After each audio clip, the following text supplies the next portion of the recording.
You know, a lot of things in NHL history were head scratchers through the years.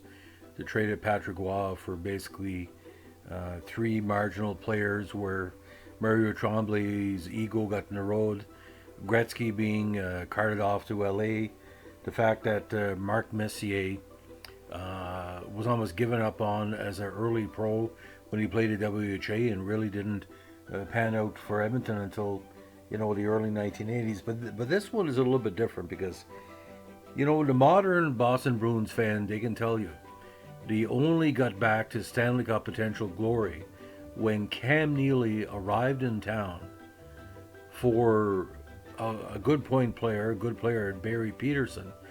But Cam Neely came into the NHL for the Vancouver Canucks with a lot of, anticipation, a lot of skills. Could have been easily a 50-goal scorer for Vancouver. He played a few seasons in Vancouver and he was starting to develop. But Vancouver's management was fixated on compensating for losing Gradine to Boston.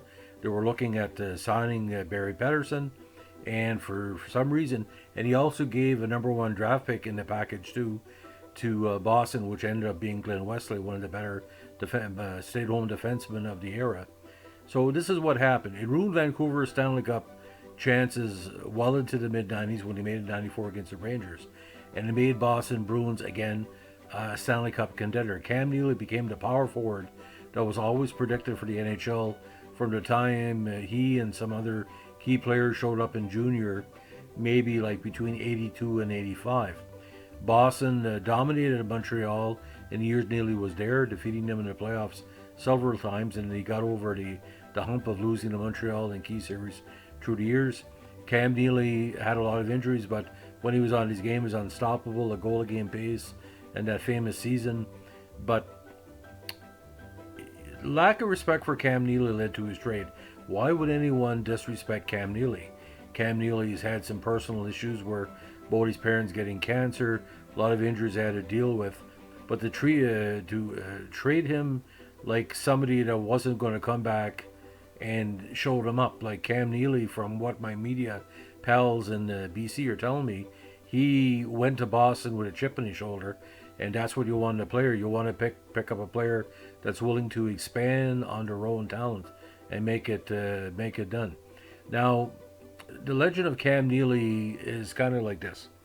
Before there was a David Ortiz, there was a Cam Neely.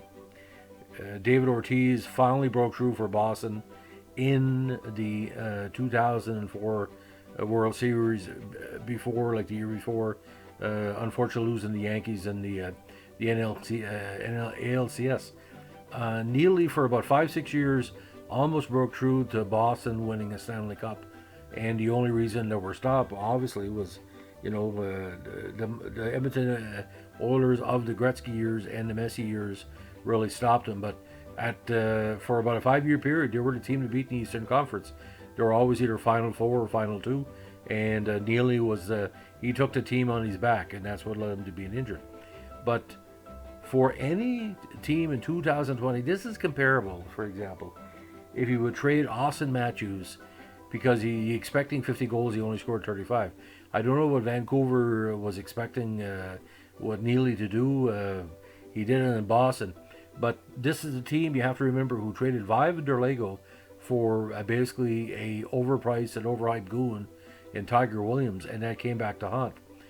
Imagine a Vancouver Canuck team that convinced Gradine to stay, kept Vive, kept Derlego, used Neely. They had Neely on the third line in Vancouver for the first 3 years, which, that's a development process.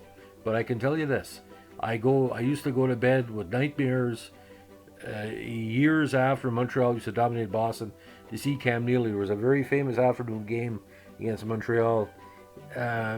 Everything he touched, he scored. I think he scored 4 or 5 goals in a game. I don't know.